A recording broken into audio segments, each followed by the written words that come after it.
Welcome into the CBS Sports Network, where we have an exciting hour of talking college basketball, NBA draft, and recruiting. But before we go any further, I'm here with Travis Branham, and as you can see, we are at the City of Palms Classic that's happening behind us in Fort Myers, Florida. One of the very best high school events of the entire season. It's got a terrific tradition, of excellent players who've come over the years. Trav, we are getting to watch some of the very best, but the big news this week on the recruiting trail has been about Christian Collins. We have talked for weeks about how we were anticipating that commitment to Kentucky. Now it sounds like we may be opening it up, and guess what? Vanderbilt has offered him too, along with Illinois. So what is the latest?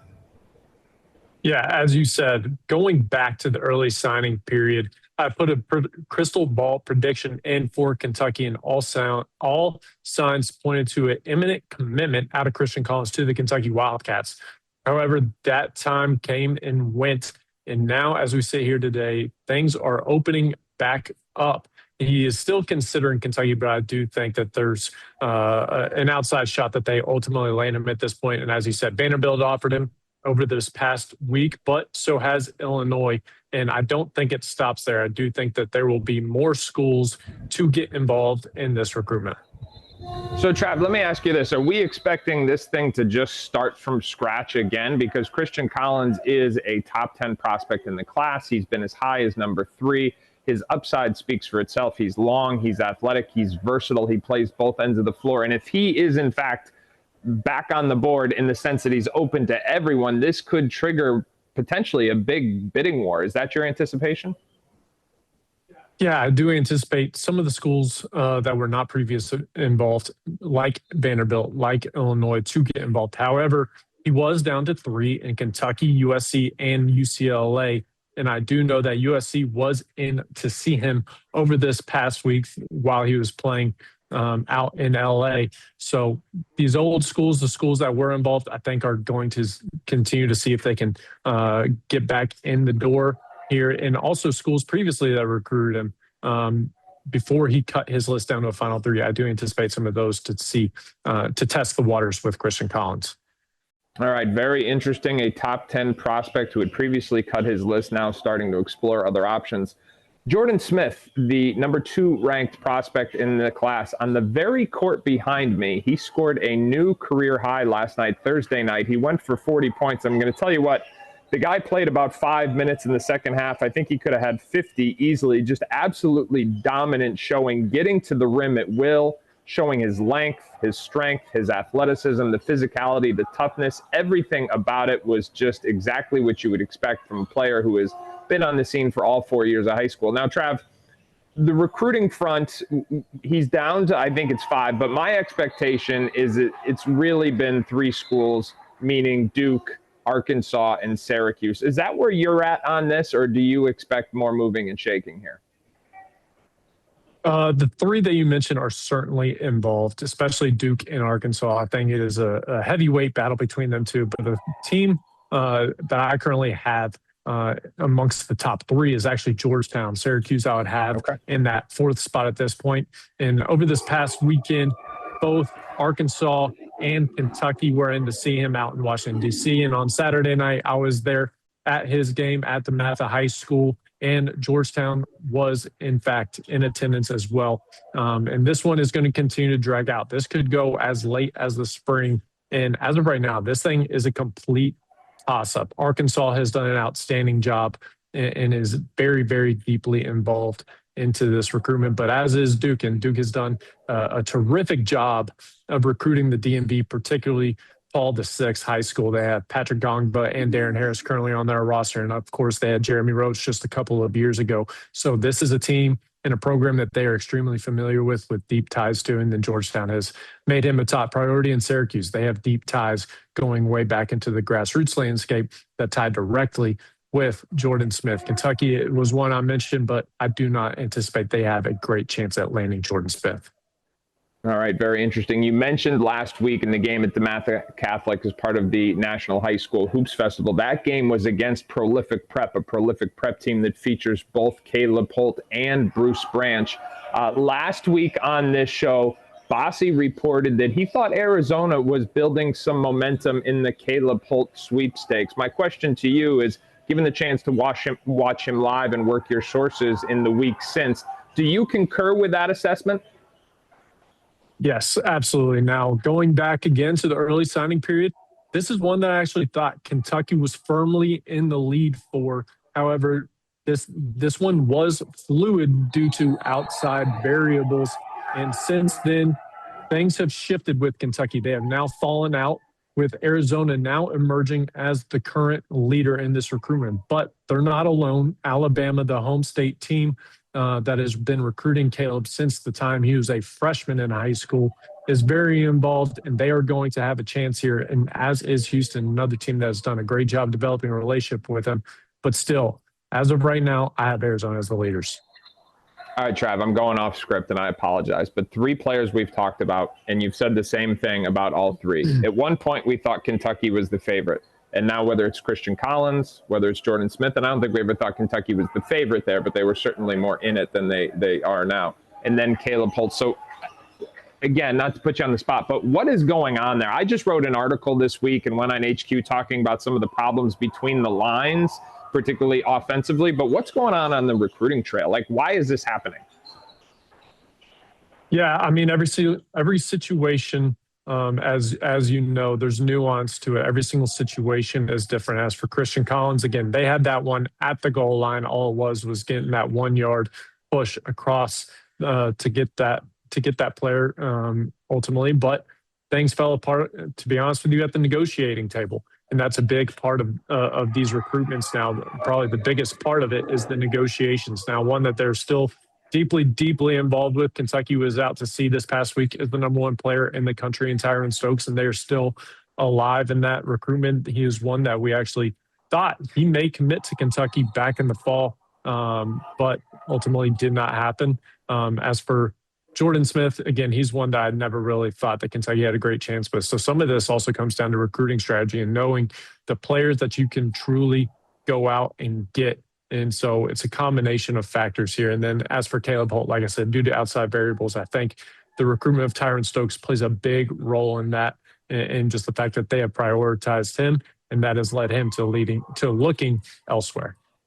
All right, now my last one for you, because on the court behind us is Long Island Lutheran right now. Again, we are at the City of Palms Classic in Fort Myers.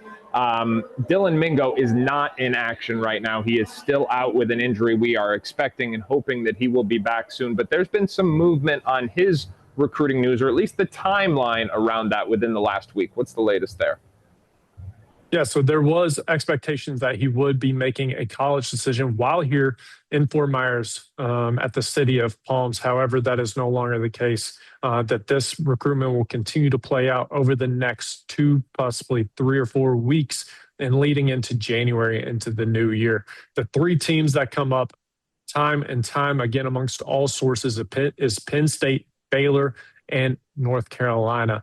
And depending on the source, some sources indicate that this is a Baylor versus North Carolina race. Others say it's Baylor versus Penn State, and others say it's Penn State versus North Carolina. So all that to say, this thing is an absolute toss-up with weeks now to play out. We thought he was coming to a decision, but he's not ready yet. And so it's going to take another month or so for this thing to ultimately play out.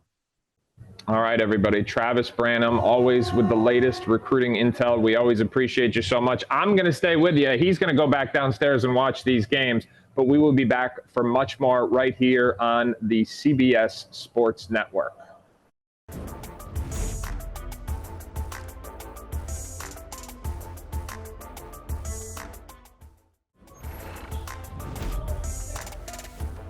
Welcome back into the CBS Sports Network, where Isaac, Trotter, and I are doing what we do, and we are breaking down each high major conference with the onset of conference play. Last week, we started with a look at the Big Ten. This week, the Big East is underway, and so, Trotter, I've got a question for you, and it's somewhat rhetorical.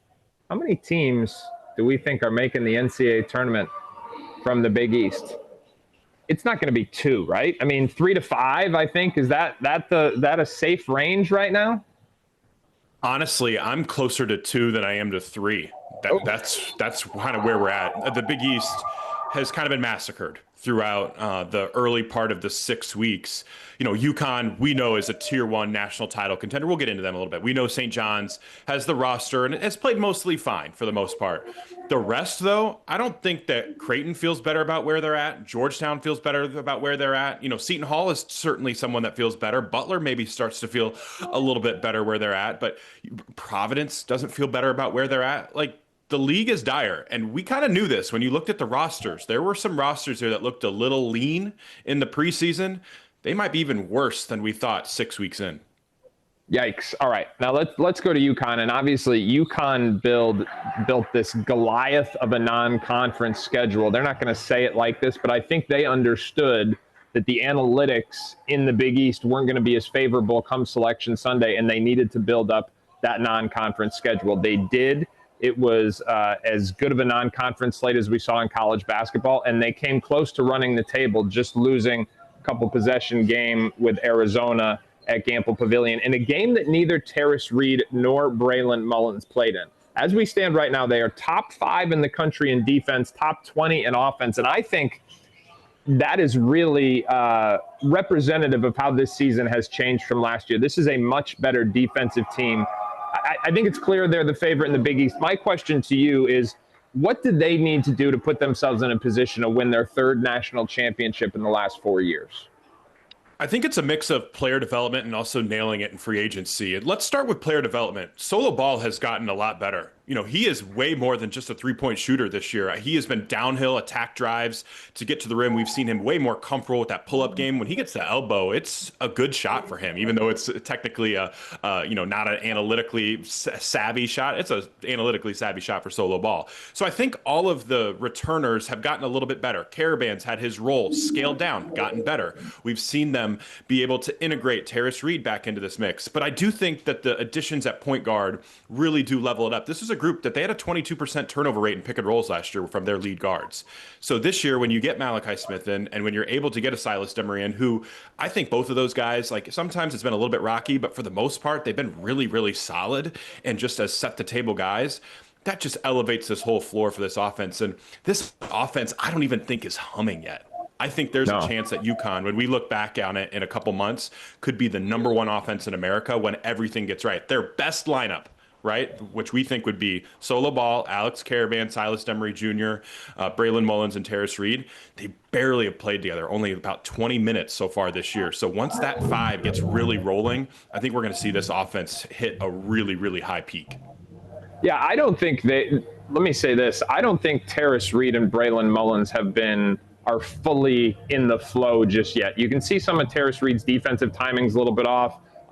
Dan Hurley has spoken about how Braylon Mullins still trying to learn all the intricacies of the playbook. So I agree with you, particularly on that offensive end. Their best basketball still ahead of them. Another interesting statistical note is they're shooting less threes, more mid-range jumpers than before. But I think a lot of that has to do with the fact that opposing defenses aren't guarding their 5s out there. And so they're able to curl those things, get to a pull-up, and the pull-up has been, as you said, a good shot for Solo Ball. Last point, Eric Ryba has been really, really good, stepped in for Terrace Reed, and just provided some tremendous depth and given them that 2-center look that they want. All right, beyond UConn, I think there's really only one other contender in Big East play, and that's St. John's. They are top 15 in defense, top 25 in offense, have not had the non-conference slate that I think the conference was hoping they would have. And we've seen their rotation evolve a little bit too. They were starting those 3 bigs early on, playing Dylan Mitchell at the 3. We've seen them recently go back to more of a 3-guard set. What's the latest kind of iteration of the Johnnies under Rick Pitino? They're just really tinkering right now. You know, I think for a long stretch, they have not been able to guard the basketball. And that is going to be my biggest X factor for them moving forward. Can Josan Sannon and Ian Jackson and Dylan Darling guard the ball? Because when that happens and they're able to stop those straight line drives and kind of pack the paint a little bit, I think you see St. John's reach like a different type of gear. Right now they've struggled on the offensive glass. It's because a lot of times they're lazy switching, they're getting bigs cross-matched onto guards, they're giving up offensive rebounds on that end. I really do think that there's a really, really good team in here, and I trust Rick Pitino to find it, because Zuby Ejiofor, Bryce Hopkins, and Dylan Mitchell, when they're on the floor together, St. John's is mean, they're fast, they're athletic, they're powerful, they have a lot of strengths. And if you can, I think we know Isaiah Sellers has really settled in as a guard that Rick Pitino trusts, but if he can find that last piece, I think that's going to be the real like check mark for this group. Because I think there's like this, there's this narrative that St. John's is super disappointing in the preseason or early in the non-conference play. And I understand that to some sorts, but like this was preseason number 16 on KenPom. Today they're number 18. It's not really been that different. They've had 3 close losses to 3 really good teams that we expect to be in the NCAA tournament. They're going to be just fine. I think they're about to reel off a real heater starting tomorrow against Kentucky.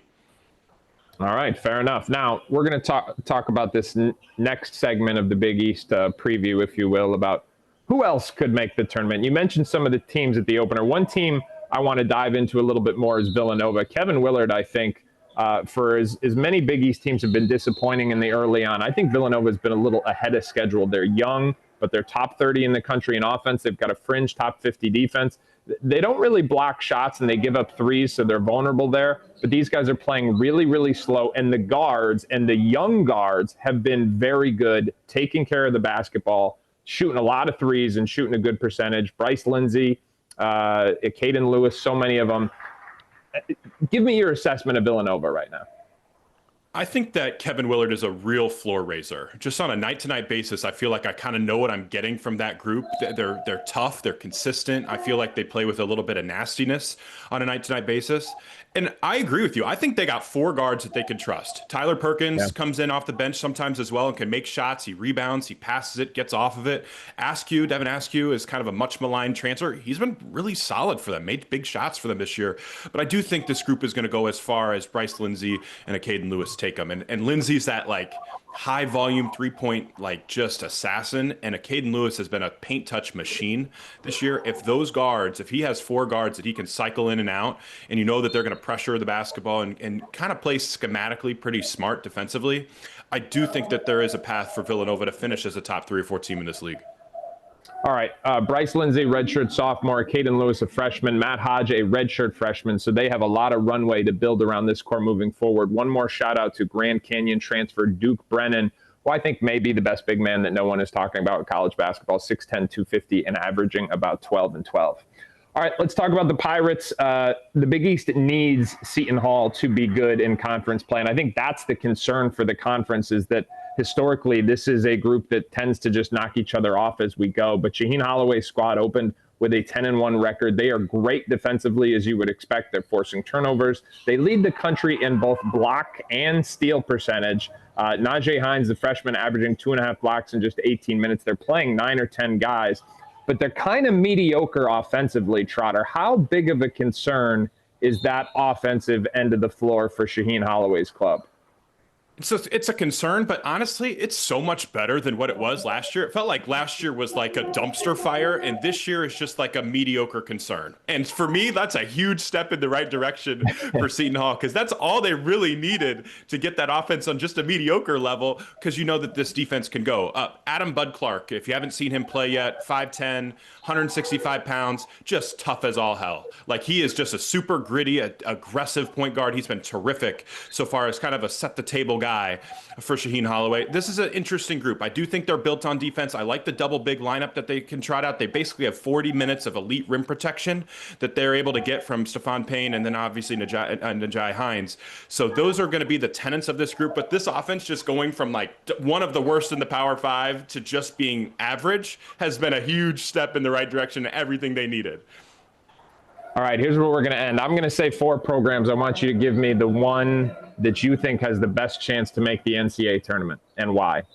Butler, Creighton, Georgetown, Providence. Providence, just because I think their top 3 bucket getters are legit. I think Jalen Sellers, Jason Edwards, and Stephon Vox give you a little dose of explosiveness. And if they can remotely get the defense in a right place, I do think that those 3 guys are like all dudes that could go get you 20 on every given night. I don't think you could say that about the other groups or other teams on that list. All right, very interesting. Don't go anywhere. Come right back. CBS Sports Network. We are going to talk the SEC coming off a record-breaking season. That's coming up next.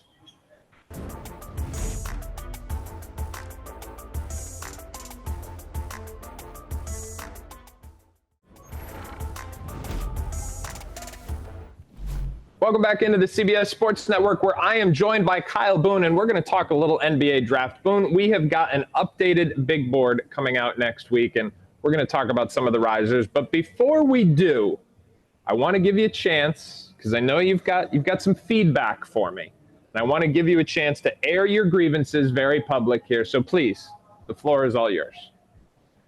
No, hey, look, you didn't prepare me for this. And, I am not the type of person who is going to air you out in front of everyone. No, boozer.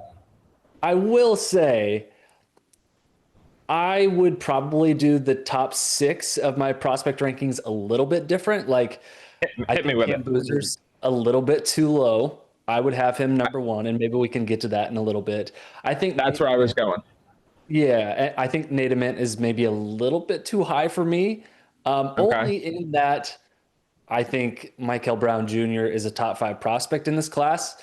And so as a result, I think Michael Brown maybe a little bit too low for me in your prospect rankings. But we talked offline last night, and I looked to see if I could find some holes, some areas where maybe you're a little bit exposed. And to be honest, like for the most part, I think it's pretty good. The top 3, I think you could go in a different direction perhaps. And, I would do that. But the consensus on the top 3 and maybe even like the top 10 is that there is no consensus at this point. We still have a long ways to go before the draft in the summer, obviously.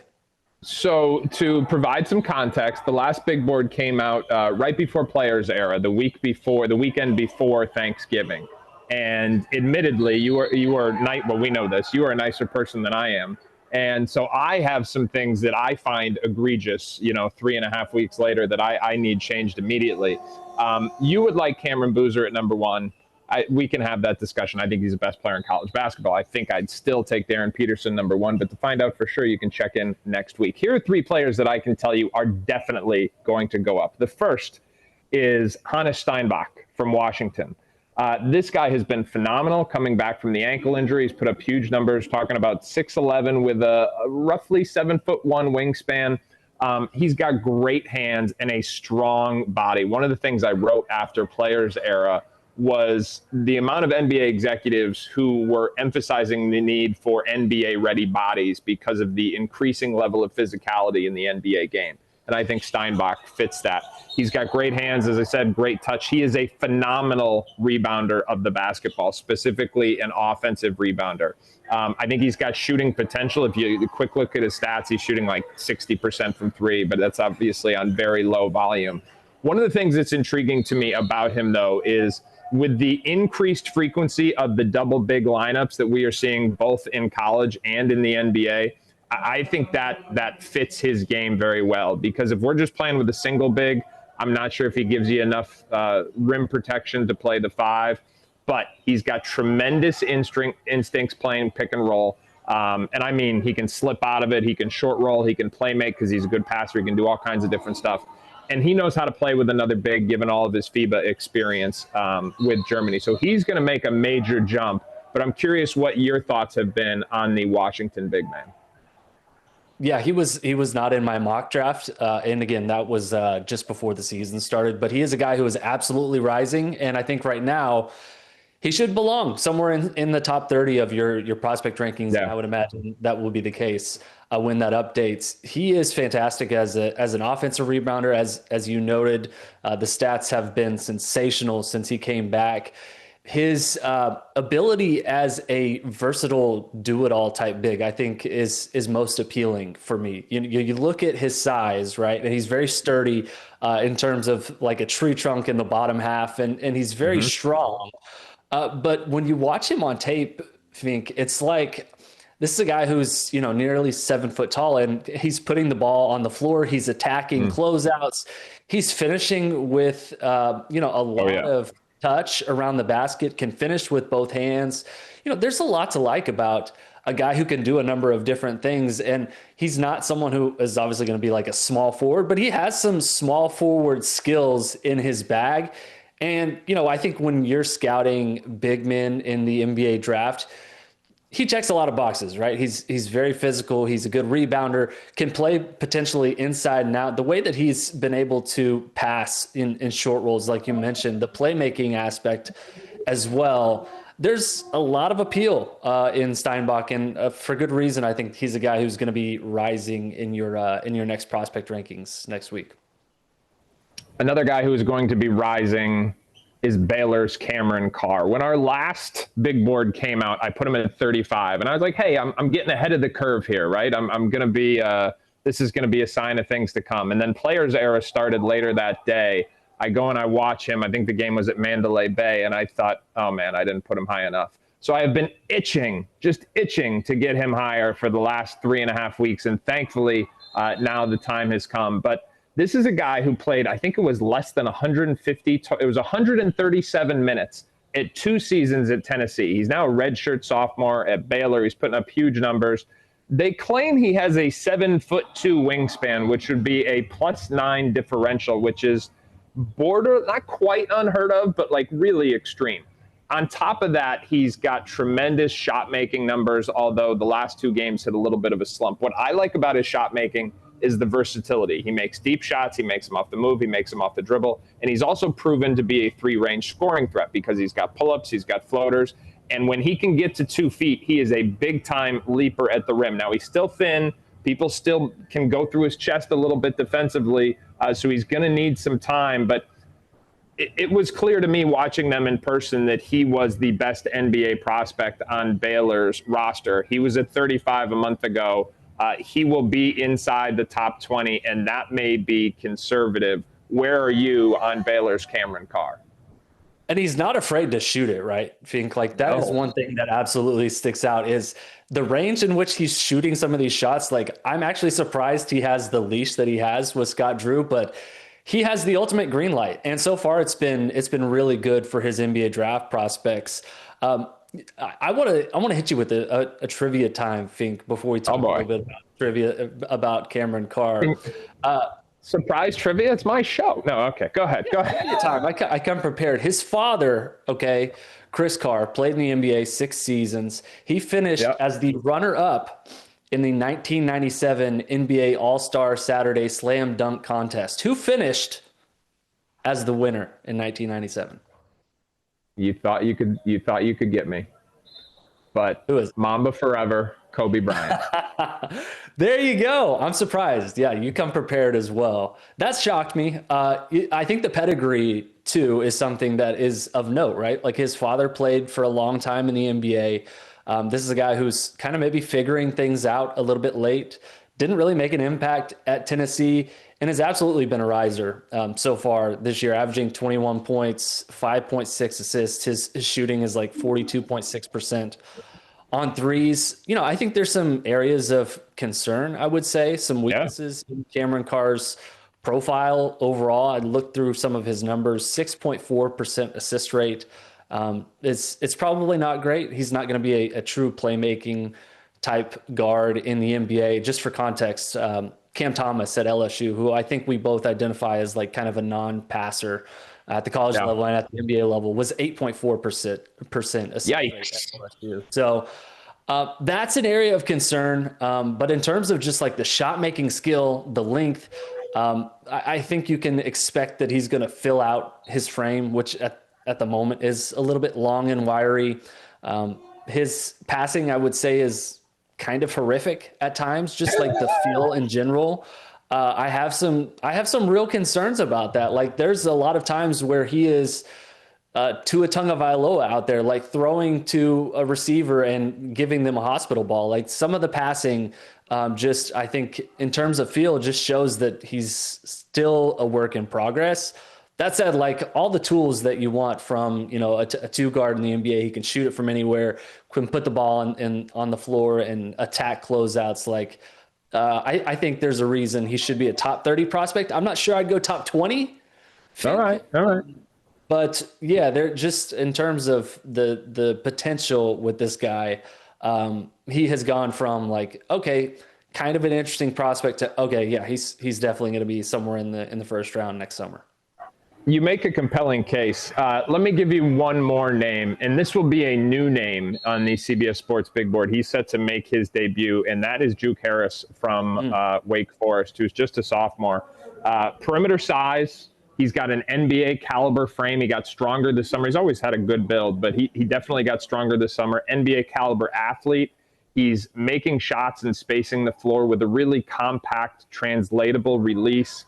I think he's going to be solid enough defensively when his role gets more confined. Now, let me say this, Boone. I don't want to go too long on this guy because he is just a sophomore, and I think he's going to be one of those players who could very well find himself on the bubble. And in the current state of NIL, he's probably going to be incentivized to go back to college like we saw from a bunch of guys last year, Yaxel Underboard, LeBaron, Philon, among others. But he's certainly a name that has developed some momentum with NBA scouts, and at the very least, they are now following his progress, which has been rapid, very, very closely. What do you think about the Wake Forest sophomore? Well, he's been fantastic as a scorer. I think that's what sticks out immediately. 20 points per game, elite bucket getter, true shooting percentage like 64.2%. Is elite territory. High 3-point attempt rate. He can get to the foul line. He can pressure the rim. There's a lot of versatility in terms of Juke Harris, who, by the way, just has a fantastic name, Juke Harris. Just let's slow clap for his parents, Juke Harris. Just a tremendous name. I like the way he plays too. He's feisty on the boards. He's hungry. He's always like attacking misses in a way that I think just in terms of his energy and the way that he plays is infectious for this Wake Forest team. Defensively, I think he's okay. His 2.3% steal rate, solid, maybe not spectacular. I think there's some area that he can improve. But yeah, as you mentioned, like this is a guy who is improving at a rapid rate and kind of in the same bucket as Cameron Carr, gone from like, okay, this guy's kind of interesting to like, okay, we have to keep an eye on this guy because he could end up being a potential first-round pick in the NBA draft. He's Kyle Boone. I like to call him the nicest man in America. He's not always this funny, but he brought the thunder today. Boone, thanks as always, my friend. Don't go anywhere. Trotter's coming right back. You're watching the CBS Sports Network.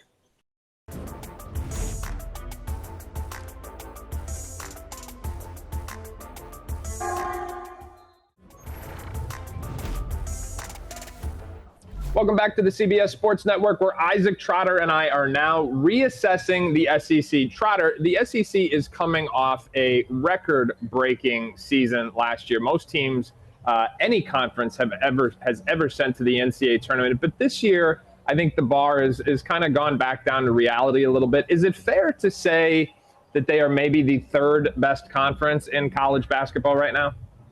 Super fair. I think it's also accurate. There is a scenario where I think people are like, oh, a doomsday approach about the SEC. And I think that a downturn was like pretty realistic. Like they lost 26 of the top 30 scorers from last year. I thought Florida, if you kind of look at what Florida's roster was and Auburn's roster was, like those were really close to like perfect teams. They had very few flaws. This year is very different. I'm heading into the SEC race. Honestly, have no idea who's going to win it. Like this is going to be an insane battle. I kind of feel like conference realignment and how unbalanced schedules are in college basketball. That's going to have a huge say on who wins this league and gets a ring in a couple months. All right, let's try and go through this as quickly as we can just because of the sheer volume of teams in this conference. You had 6 teams that you labeled as contenders: Vanderbilt, Alabama, Arkansas, Florida, Auburn, and Tennessee. Let's start in Nashville. Mark Byington's squad won their first 11 games of the season. They are top 10 in offense, top 20 in defense. They play fast. They take care of the basketball, and they've got a terrific backcourt. Tyler Tanner has been tremendous. A lot of people are talking about him. But Duke Miles, who's in his 6th year of college basketball, was at Oklahoma last year, is putting up a team-high 17 points per game. So what is it that you are most impressed by from this Vanderbilt squad?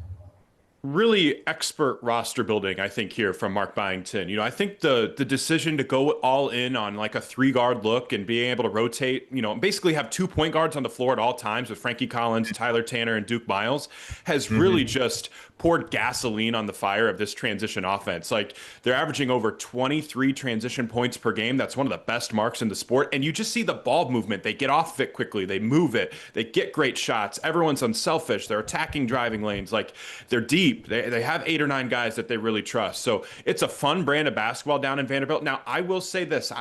I have some concerns about their staying power long term. They foul a lot. I don't think this interior defense is as great as it looks right now on the metrics, right? Like, I still think that there could be times where Jalen Washington could be a little bit overwhelmed at the 5 by some of these SEC 5s.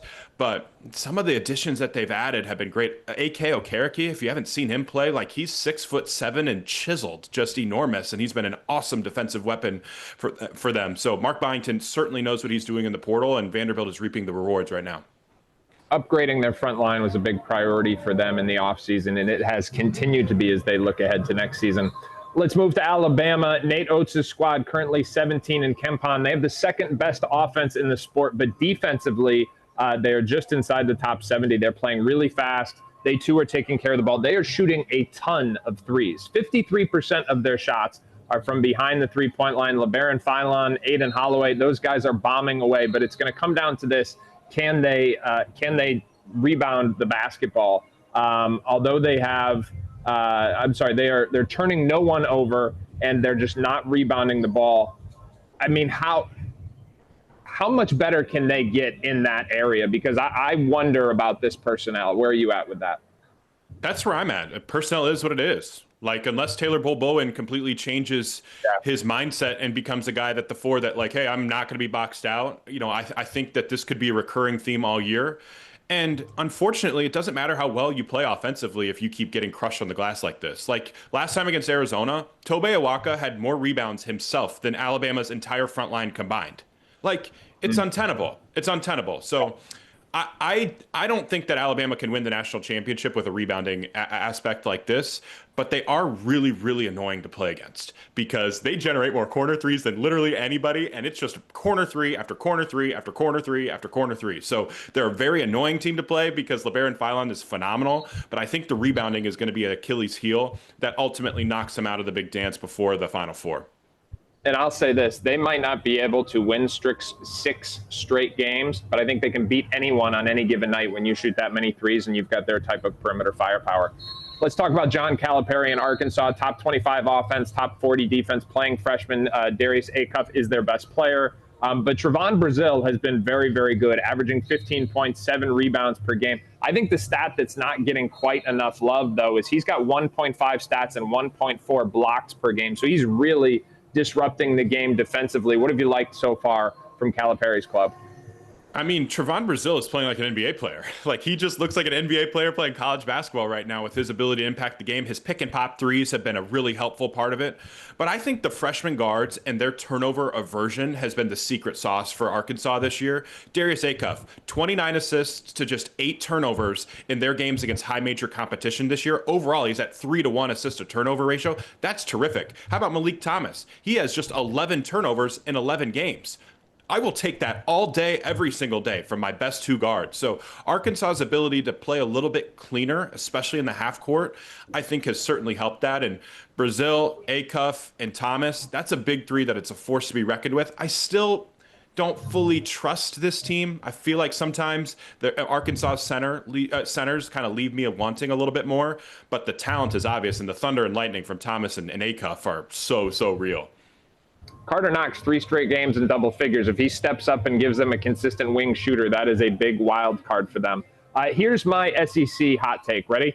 Florida has 4 losses, and they are the best team in the SEC. I know the front court is come in and has all the headlines. I think they're as good as advertised. I think you and I have said this. Thomas Hawk at the 3, no issues. He's been great. The issue, it's no secret, has been in the backcourt. They're not making shots. They're turning the ball over way too much. But I thought we saw some growth, particularly in that UConn game. And if they can get Xavion Lee and Boogie Flan to just kind of settle in a little bit, I still think this is the best team in the SEC. They're 13th overall in KenPom, 11th best defense, 27th best offense. What do you think about that? 13th toughest schedule in the SEC coming up. They get Tennessee at home. They get Alabama at home. They get Auburn at home. Like, if they hold serve at home, they get Arkansas at home. If they hold serve at home, I think they're winning the league. They would be my pick today to win the SEC, which feels a little bit weird compared to what has happened the last 6 weeks, but I'm with you. When you dominate the 2-point advantage, when you dominate the glass, that stuff travels every night, and if they can execute a little bit better, we're kind of limit some of those turnovers that have popped up, and make an open jumper. Like, for the love of God, just make an open jumper. I think we're going to see Florida really soar in some of these actual games, because the predictive metrics love them, but I think on the floor they've left a little bit to be wanting. And I'm due like kind of co-sign everything that you're at. I feel like this is like a buy low spot on Florida. Like, you either buy low now or you hold. And I'm on a buy lows train with the Gators, and I think they're very, very live to win the league. All right, real quick, we've got Auburn and Tennessee. You pick who you want to talk about. I will take whichever one you pass on. You going Auburn or are you going Tennessee? Yeah, let's talk Auburn real quick. I think if we're bringing down like the aliens to play one-on-one and you need to pick a college basketball team to beat them, you would pick Auburn. Tahad Pettiford can win every one-on-one battle that he wants. Keyshawn Hall can win any one-on-one battle that he wants, and offensively, Keyshawn Murphy even is a one-on-one type of menace. But I really do feel like the defense is going to be an aspect that will really kind of make or break how good Auburn is in this SEC race. I'd keep a really close eye on like some of the additions, like Kevin Overton. Like, can he find his stride as a consistent pest on the ball? I think we've seen times from Elijah Freeman as that big explosive wing. Like, he can be really, really tantalizing defensively, but he can also be a little bit mercurial and kind of leave stuff to be wanting. So if this group can put it together, like they may be the most talented team in the SEC, but it just feels a little bit like herky-jerky because the defense, especially the interior defense, really comes and goes. Speaking of defense, Tennessee is the 12th best defense in the country. They're slacking because it's been 5 years in a row they've been in the top 5. They're playing huge, two bigs all the time. Nate Amen at the 3. They will go as far as Jacoby Gillespie can take them offensively. Don't go anywhere. We're coming right back on the CBS Sports Network.